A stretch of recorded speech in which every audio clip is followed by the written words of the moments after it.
Dando sequência, então teremos aí a classificação dos neurônios, tá? E o que é baseada essa classificação morfológica dos neurônios? Ela é baseada basicamente aí na morfologia dos dendritos e dos axônios. Então, dependendo da forma desses dendritos e do axônio, nós teremos alguns tipos de neurônios, tá? Para que realizem aí, né, a comunicação, por exemplo, tá, com outros neurônios ou até com células efetuadoras, chamadas de sinapses. Então, a maioria dos neurônios encontrados no corpo do animal, do ser humano, são os neurônios multipolares. Tá? Então, eles vão possuir um corpo celular, um axônio e dendritos. Tá? Esses dendritos podem partir tanto do corpo celular quanto do axônio. Neurônios encontrados na retina do indivíduo, tá? E na mucosa olfatória são neurônios chamados neurônios bipolares. Então, obrigatoriamente, o neurônio bipolar ele tem um único corpo celular, um dendrito e um axônio. Os neurônios que nós encontramos em raízes dorsais dos nervos espinhais, por exemplo, são os neurônios sensitivos, tá? Geralmente neurônios ditos neurônios aferentes, que recebem a informação.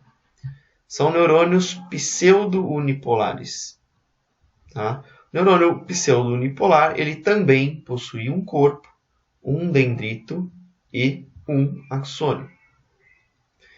Neurônios que nós encontramos apenas na vida embrionária, então, né, formados ali durante o processo de neurulação do indivíduo, são neurônios ditos de neurônios apolares. Tá? O neurônio apolar tem uma característica de não possuir aí dendritos, então ele vai ter um corpo celular e um axônio.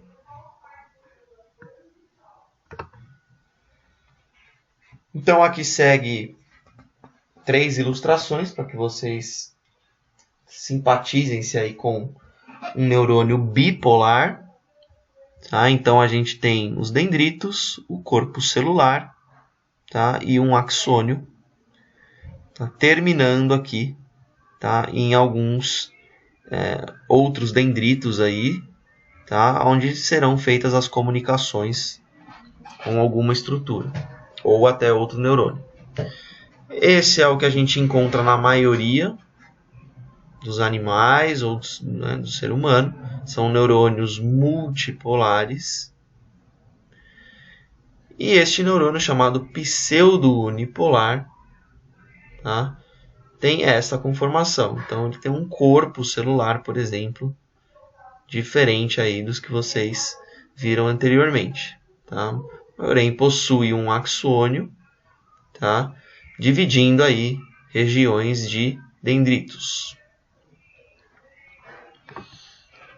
Aqui tem uma outra imagem, tá, para que vocês vejam o neurônio mais comumente encontrado. Então, um neurônio multipolar, formado aí por dendritos, um corpo celular, onde a gente encontra o núcleo, um axônio longo e único.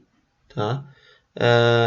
Neste axônio a gente encontra algumas estruturas importantes que veremos mais para frente. Então, a bainha de mielina é uma delas. Algumas células da glia, então aqui tem as células de Schwann. Tá? E os dendritos aqui, terminal axônico, né, formando alguns outros dendritos e que serão comunicados aí, por exemplo, com uma placa motora, tá? Ou uma musculatura ou algum outro neurônio. Interessante o neurônio bipolar, né, percebam que ele, né, o corpo celular dele fica entre 2 axônios aqui, na verdade um único axônio, onde a gente encontra um corpo celular, tá, dividido aí ao meio. Tá? com núcleo, tá? Então os dendritos, né? Ele tem dendritos aí nas duas extremidades, tá? O axônio também revestido por bainha de mielina, tá? E algumas células da glia. Então, tendo a classificação aí morfológica, tá? Nós temos uma outra classificação agora chamada de classificação funcional dos neurônios.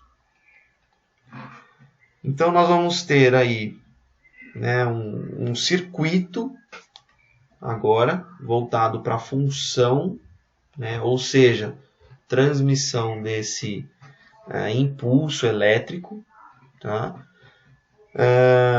Que vai primeiro receber o estímulo sensorial do meio ambiente. Então, quem são esses neurônios, né, que vão detectar informações do meio ambiente? São neurônios chamados neurônios sensoriais. Então, essa é a primeira classificação funcional que nós temos dos neurônios.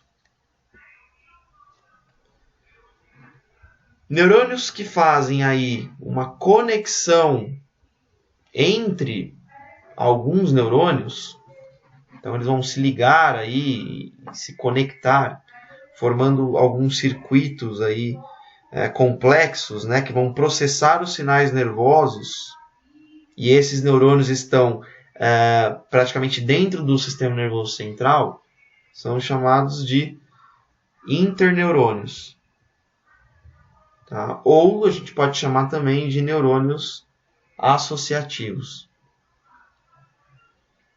E por último, aqueles neurônios, tá, que comandam as funções dos órgãos efetuadores, ou seja, controlam a ação desses órgãos, por exemplo, glândulas e até músculos, são os neurônios multipolares, porém ditos aí, de acordo com uma classificação funcional, de neurônios motores.